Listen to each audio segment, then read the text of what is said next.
Muy buenos días con todos. Iniciaremos la clase de biología con el tema 4, citología, primera parte. La citología es la ciencia que estudia a la célula. Para estudiar un poco más sobre la historia de la célula, veremos a continuación que en 1665 Robert Hooke observó un fino corte de corcho al microscopio compuesto y notó que era totalmente poroso y agujereado, como un panal de abeja, a lo que él llamó celda. En 1831, Robert Brown observa la celda y se da cuenta que esta estructura presenta una pequeña estructura central, el núcleo. En 1835, Dujardin observó la celda y se da cuenta que no eran cavidades huecas, sino que estaban llenas de un fluido, el citoplasma. En 1838, Matthias Schleiden hace una serie de estudios exhaustivos en estructuras de los vegetales, llegando a la conclusión que todas las plantas están hechas de células. Theodor Schwann, en 1839, concluyó de la misma manera en lo referente a los animales. Rudolf Virchow amplía la teoría celular y plantea que toda célula proviene de otra ya existente. En 1872, Jonathan Singer y Gary Nicholson proponen el modelo de mosaico fluido de la membrana. En 1997, James Scott recibió el premio Nobel por descubrir la bomba sodio-potasio en la década de los 50. Esta es una proteína que es fundamental en el transporte a través de la membrana celular. Teoría celular. Matthias Schleiden y Theodor Schwann se juntaron y plantearon la teoría celular que sostiene que todos los seres vivos están compuestos de células, que las células están vivas y son unidades estructurales y funcionales del organismo del que forma parte. En definición, la célula es la mínima unidad anatómica, evolutiva, funcional y hereditaria de todo ser vivo. Clasificación de la célula. Existen muchos criterios para clasificar a la célula. Nosotros estudiaremos por su evolución y por su nutrición.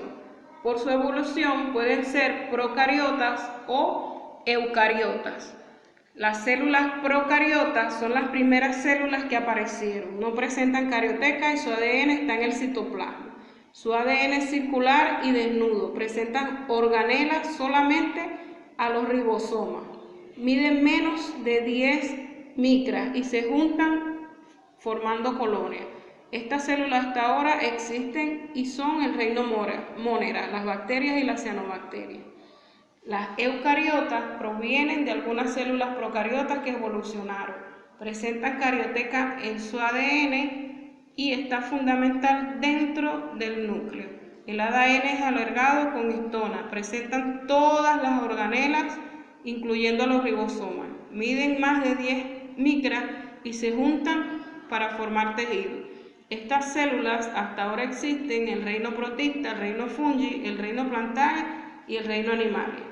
También las clasificaremos por su nutrición en autótrofas, heterótrofas y mixótrofas.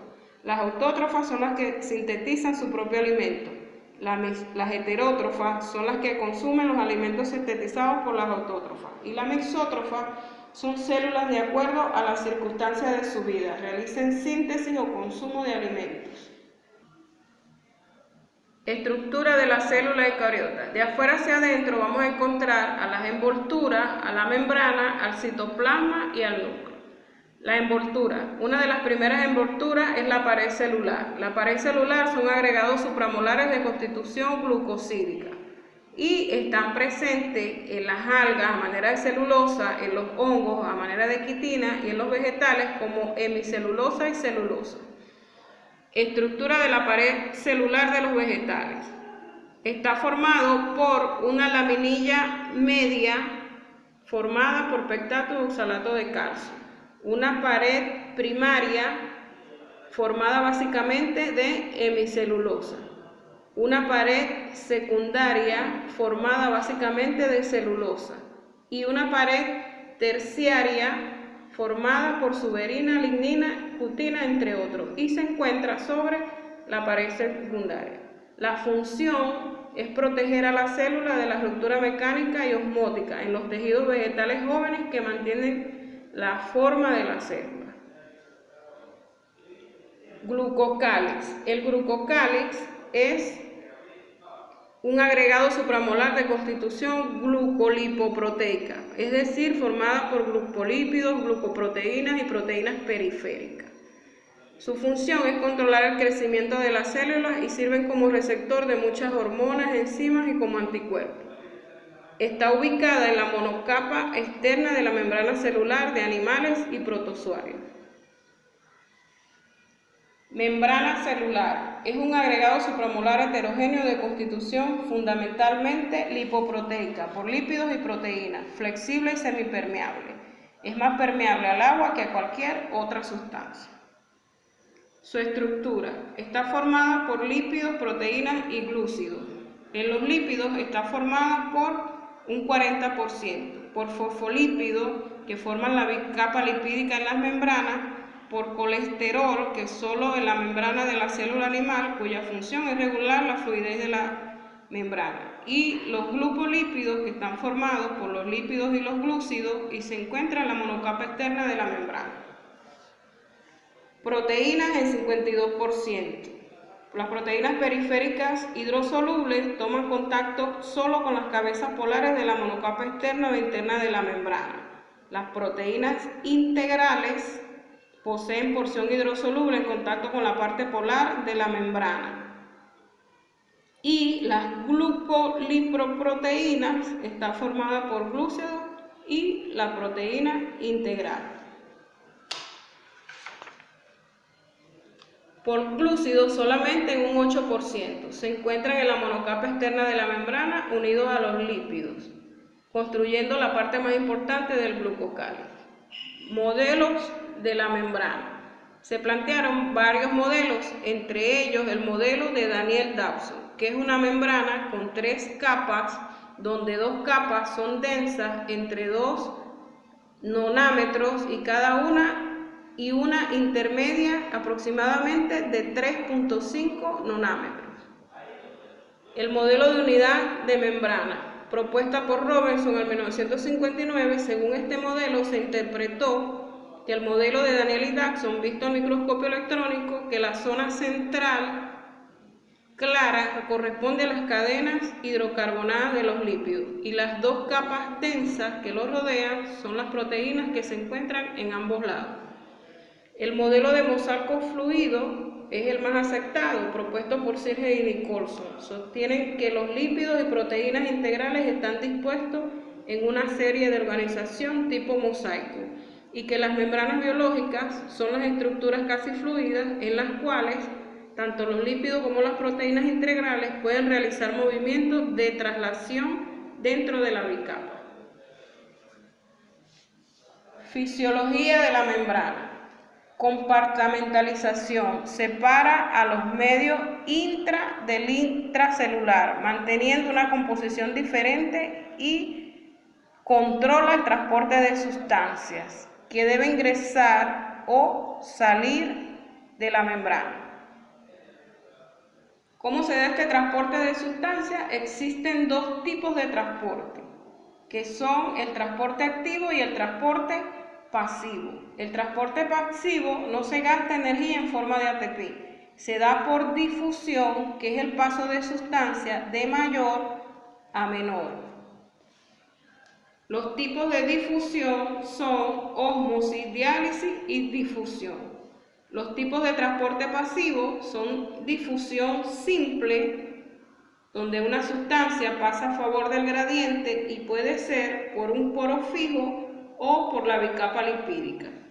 Y la difusión facilitada, que pasa una sustancia a favor del gradiente y se da por una proteína translocadora, carrier o también llamado poro. Presión osmótica. La presión osmótica es la fuerza que se opone al flujo osmótico y será mayor a la concentración de solutos como el sodio, el potasio, entre otros. En la solución isotónica, la presión osmótica de la solución es igual a la presión osmótica intracelular, es decir, la concentración de soluto en una solución y en el medio intracelular son iguales. Por tanto, a la célula no le ocurre nada. Las células en el organismo se encuentran en solución isotónica. En la solución hipertónica hay más concentración de solutos que en el medio intracelular, y en cualquier célula va a perder agua. En las células animales, al perder agua, la célula se arruga y esto se llama crenación. En las células vegetales también pierde agua, pero el agua al salir une la membrana a la pared, que después esta se arruga jalando pared donde están unidos y causando la ruptura. A este proceso se le denomina plasmólisis. En solución isotónica hay menor concentración de solutos en la solución que en el medio intracelular, y cualquier célula va a ganar agua hasta romper su membrana. Esto se llama plasmólisis. En las células animales, al ganar agua, se hincha hasta que su membrana se rompe, y a este proceso se le denomina lisis. En las células vegetales, al ganar agua, se hinchan, pero no se destruyen por presentar paredes celulares que lo protegen. Solo sufre turgencia.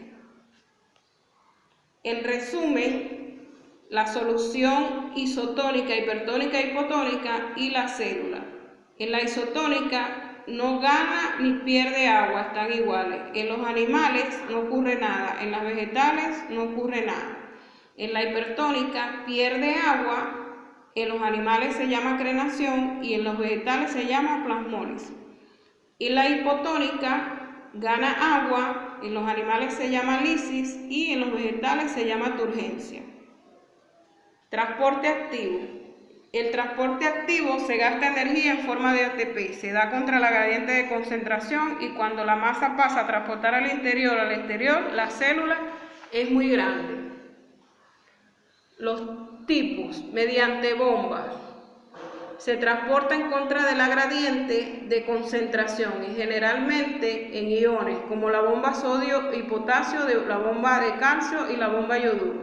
Por su dirección de transporte puede ser unipor, simpor y antipor. Mediante masas en un transporte activo que ocurre cuando se transportan sustancias cuyas masas son muy grandes, no pueden pasar por el poro de la proteína. De acuerdo a la dirección de transporte, entonces se da por endocitosis, que es cuando la sustancia ingresa a la célula, y de acuerdo al estado de la sustancia, son fagocitosis si son sustancias sólidas, o como pinocitosis si ingresa sustancia líquida. La exocitosis es una sustancia, la sustancia sale de la célula en forma de desecho. Te dejo entonces con las preguntas propuestas, preintermedio, el prebásico y el reto Belén. Te reto a que compares tus respuestas con las respuestas que aparecen en la ficha. Hasta una próxima clase.